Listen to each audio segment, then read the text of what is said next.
Bonjour tout le monde. Aujourd'hui, on parle de l'osmose et de la tonicité.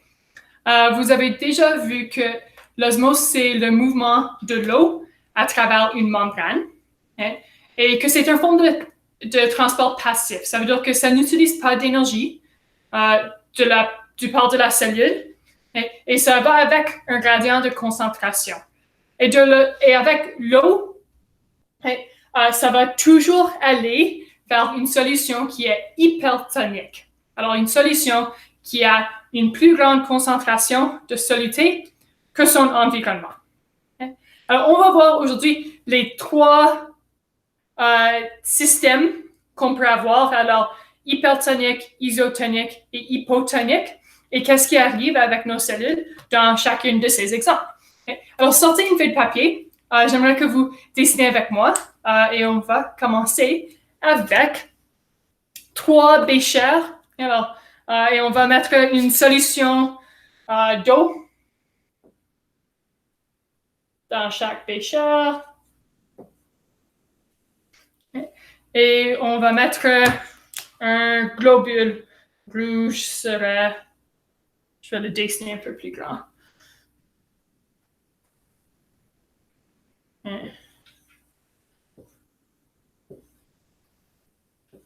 Alors, voici ma cellule. Et dans un globule rouge, nous avons une soluté appelée le sodium. Alors, on va dire que chacun de ces globules rouges, chacune de mes cellules est aussi dans une solution de sodium. Mais chaque solution a une concentration de sodium différente. Alors, pour la première ici, on va dire que si j'ai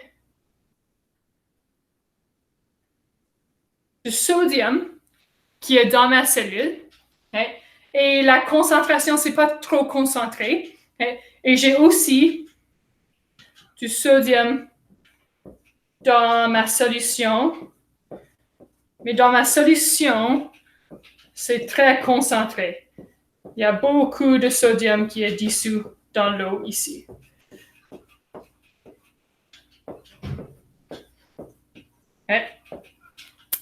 Alors, l'eau essaie essentiellement toujours d'avoir une concentration égale de chaque côté de la cellule, de la membrane.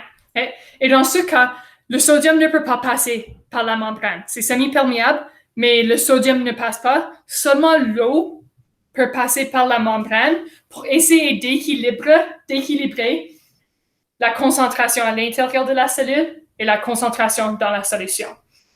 Alors, est-ce que l'eau va sortir de la cellule ou est-ce que l'eau va entrer la cellule? Et là, il faut identifier quelle solution, à l'extérieur ou à l'intérieur, est hypertonique, lequel a une plus grande concentration de soluté. Et dans cet exemple, c'est la solution à l'extérieur, c'est la solution environnante. Alors, on va dire que, je vais le mettre ici, ma solution est hypertonique comparée à la cellule. La cellule est, pas cet espace-là non plus, c'est hypotonique, alors a une plus petite concentration de soluté que la solution à l'extérieur. Alors, solution à l'extérieur, hypertonique comparée à la cellule est hypotonique comparée à la solution. Il faut toujours comparer, on ne peut pas juste dire que ça c'est hypertonique. Parce que oui, c'est la solution hypertonique, mais seulement quand c'est comparé à la cellule. Il faut toujours avoir hyper et hypo. Et je sais que l'eau va toujours vers la solution qui est hypertonique. Alors, dans ce cas, l'eau va sortir de la cellule pour essayer d'avoir un équilibre de concentration. Alors, plus qu'il y a d'eau à l'extérieur, moins concentré le sodium devient. Et comment est-ce que ça a l'air maintenant? Alors, cela Dans cet exemple, ma cellule perd de l'eau. Alors, ma cellule serait comme ça. C'est ratatiné, shriveled, c'est petit. Ce n'est pas en bonne santé ici. Alors, ça, c'est exemple 1. Dans le deuxième exemple, on va mettre notre cellule ici qui a, je ne sais pas, peut-être c'est une concentration de 5% de sodium qui est dans ma cellule. Et dans ma solution, c'est la même chose, 5%. Alors, ma cellule a la même concentration de soluté de sodium que la solution environnante.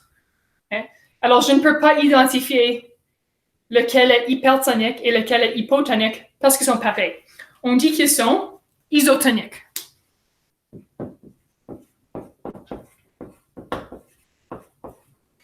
Et ça, c'est bon. Ma cellule va juste rester comme ça. Il y a encore du mouvement. Il y a de l'eau qui sort et de l'eau qui entre. Vous ne pouvez pas voir mes flèches. Mais c'est égal. Alors, il n'y a pas plus d'eau qui sort que d'eau qui entre. C'est égal. Alors, oui, il y a du mouvement. L'eau ne reste pas juste dans la cellule et à l'extérieur. Mais le mouvement est égal. Alors, la forme, ça va rester pareil. C'est en bonne santé. Le dernier exemple maintenant, on va mettre notre cellule qui a encore, je ne sais pas, une concentration de 5% de sodium dans une solution qui a une concentration de sodium de peut-être 1%. Alors, très petit. Quand je regarde les deux, lequel est hypertonique et lequel est hypotonique. Alors, est-ce que ma cellule a une plus grande concentration de sodium, de soluté, que la solution environnante? Oui. Dans ce cas, oui, c'est plus concentré. Alors, ma cellule serait hypertonique comparée à la solution. La solution serait hypotonique comparée à la cellule. Encore, il faut toujours avoir les deux, il faut toujours avoir une comparaison. Et l'eau va toujours vers la solution qui est hypertonique. Alors, dans ce cas, l'eau va entrer la cellule. Et comme vous avez vu dans l'autre vidéo, ça c'est pourquoi on ne donne pas de l'eau pure dans des solutions intraveineuses et dans les hôpitaux. Pourquoi? Parce que voici ce qui arrive à ma cellule maintenant. Ça devient de plus en plus grande et éventuellement, ça va exploser. Ça, c'est pas bon. Ça, c'est une cellule morte. Alors, on ne veut pas mettre des cellules dans des concentrations, ce type de cellules dans des concentrations qui sont hypotoniques. Ça devient de plus en plus grosse et éventuellement, ça va exploser. Dans les cellules de plantes, on voit la même chose avec une petite différence. Et ça, c'est à cause de la paroi cellulaire. Alors, dans une cellule de plante, si on veut, on va imaginer que maintenant, vous pouvez peut-être juste dessiner une autre ligne en bas, mais je vais le redessiner ici. J'ai des cellules de plantes. Je vais faire de mon mieux de dessiner une cellule de plante. Et ça, c'est pas un globule rouge, mais c'est une cellule de plante qui a une paroi cellulaire. Alors, cette structure à l'extérieur, c'est comme un mur un peu plus fort, un peu plus de structure, de rigidité. Et c'est dans une solution qui est hypertonique comparée à l'intérieur de la cellule. Ça veut dire que l'eau va sortir et ma cellule, ça c'est ma paroi ici, ça va devenir vraiment, vraiment petit. C'est comme juste attaché à la paroi cellulaire, mais ça, c'est comme la membrane cellulaire, c'est détaché, c'est éloigné. Et ma plante a l'air comme cette plante. C'est fléti, wilted, pas en bonne santé. Mais ça ne meurt pas, parce que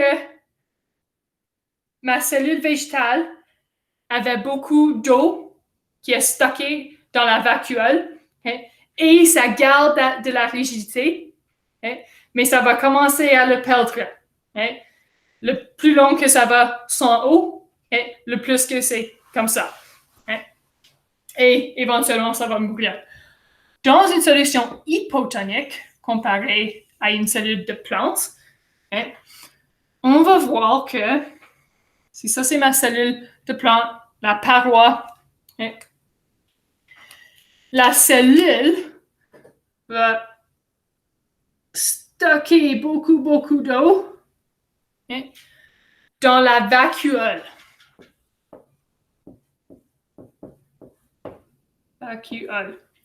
Alors, imaginez que voici la paroi, la membrane, c'est juste à l'intérieur de la paroi, on a un noyau, on a toutes les autres choses.